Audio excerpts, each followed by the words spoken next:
یہاں سے بھی آپ سے بھی وہ کچھ دنیاوی چیزیں بٹور رہے ہوتے ہیں، ان سے بھی بٹور رہے ہوتے ہیں۔ منافق ایسے ہی کرتا ہے، جب دو فریق آپس میں ہوتے ہیں نا تو دونوں فریقوں سے مل رہا ہوتا ہے، اس کا کام ہی یہی ہوتا ہے، اس سے ملا تو اس جیسا، دوسرے سے ملا تو دوسرے جیسا۔ یہی سورہ نساء کے اندر اللہ تعالیٰ منافقوں کا تذکرہ یہی کر رہے ہیں کہ منافق ہوتے کیسے ہیں، کام کیا کر رہے ہوتے ہیں، اور ان کے الفاظ کیا کیا ہوتے ہیں۔ پھر وہ کہتے ہیں، حضور صلی اللہ علیہ وسلم کو اللہ تعالیٰ فرما رہے ہیں کہہ دو اے نبی کہ دنیاوی فائدہ یہ حقیر ہے، یعنی وہ دنیاوی فائدہ، منافقوں کو دنیاوی فائدے کو بٹور رہا ہوتا ہے،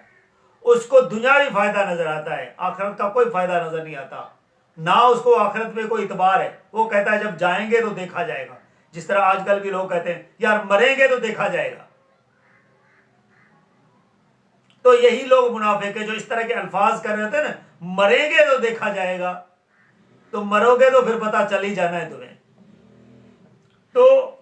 اللہ تعالیٰ فرمائیں کہ یہ دنیاوی فائدہ حقیر ہے، آخرت کا جو فائدہ ہے وہ بہت بہتر ہے ان کے لیے جو تقوی اختیار کرتے ہیں، یعنی اللہ سے ڈرتے ہیں، اللہ تعالیٰ کا کہنا مان رہے ہیں، اور نہیں ظلم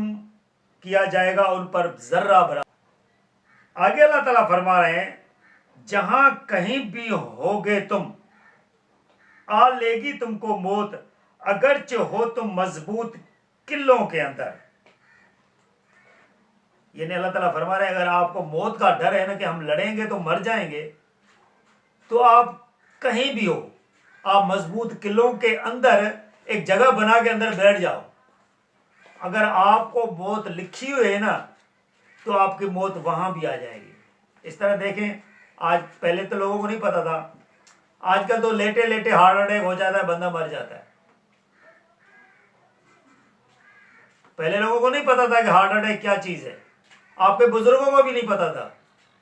وہ سمجھ رہے ہوتے تھے کہ یار شاید اس کو اچھی بہت مل گئی ہے، اس کو پتہ ہی نہیں چلا ہے، لیکن وہ ہارٹ اٹیک سے مر جاتے تھے۔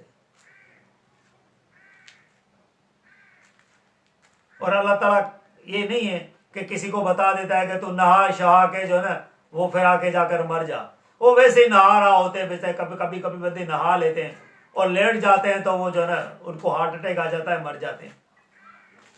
تو وہ لوگ سمجھ رہے ہیں کہ شاید اس کو موت کا پتہ چل گیا تھا تو وہ نہا کے آ کے لیٹ گیا چارپائی میں، مر گیا، ایسے نہیں ہوتا۔ تو لہٰذا اس طرح کی کہانیاں ایسے جڑی ہوتی تھی جن کی عقل ہی نہیں ہوتی تھی، یہ تو سائنس نے ترقی کی ہے تو آپ لوگوں کو پتا چلا ہے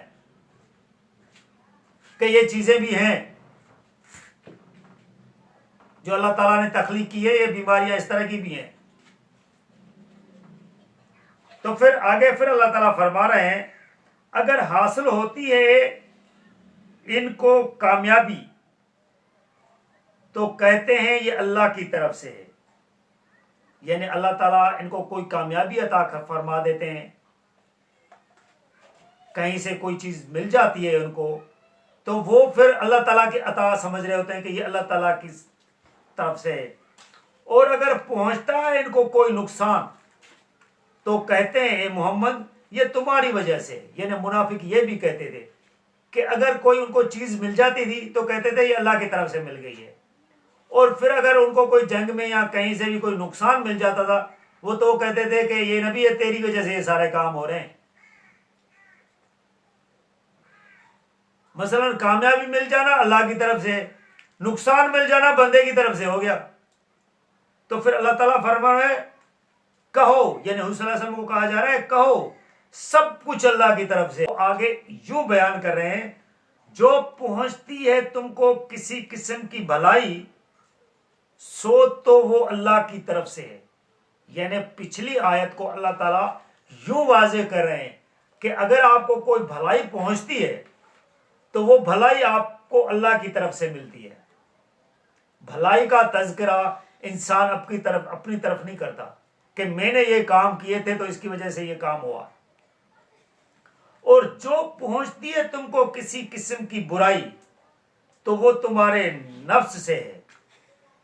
یعنی اگر آپ کو کوئی برائی پہنچتی ہے، کوئی نقصان پہنچتا ہے تو وہ آپ کو اپنے نفس کی طرف سے ملتا ہے، اس کا تذکرہ آپ اللہ کی طرف سے نہیں کر سکتے۔ یعنی جو ہم کام کر رہے ہوتے ہیں، جو سوچ رہے ہوتے ہیں، اس میں اگر کوئی نقصان آ جاتا ہے تو وہ نقصان اس طرح آتا ہے کہ ہم کوئی ایسا کام اس کے اندر شامل کر دیتے ہیں جو نہیں کرنا چاہیے تھا، جس کی وجہ سے ہمیں نقصان مل جاتا ہے۔ یہ ہمارے نفس کی طرف سے ہوتا ہے۔ پھر اللہ تعالیٰ اس کے اندر اگر کوئی بھلائی کرنا چاہے، اختیار کرنا چاہے اس بندے کے لیے، تو پھر ایسی کوئی راہ اختیار کر دیتا ہے جو بندے کے لیے کوئی فائدہ ہو جاتا ہے،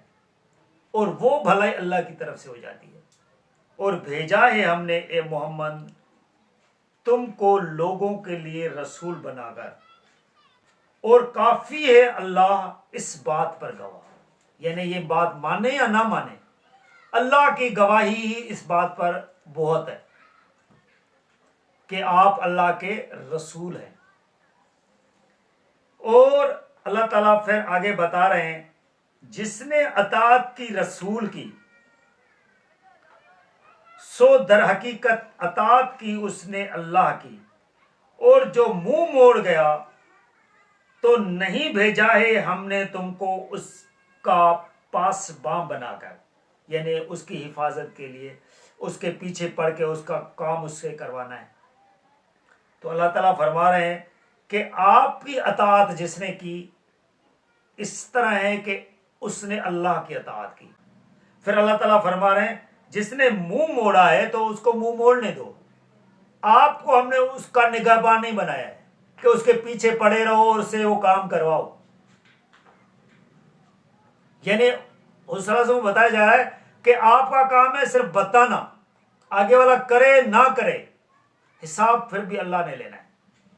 رسول کا یہ کام نہیں ہے۔ تو لہذا ناظرین، نبی کی اطاعت ہوگی، ہر حال میں ہوگی، لیکن پرکھنے کے بعد، اخبار احاد کو پرکھنے کے بعد، اور قرآن کو آنکھیں بند کر کے ماننا پڑے گا۔ لہذا اس قرآن پہ آئیں، اس قرآن کو آنکھیں بند کر کے مانیں، اور قرآن آپ کو سیدھی راہ بتائے گا۔ یہی اللہ کا کلام ہے جو آپ کو صحیح راستہ بتا سکتا ہے۔ جزاک اللہ۔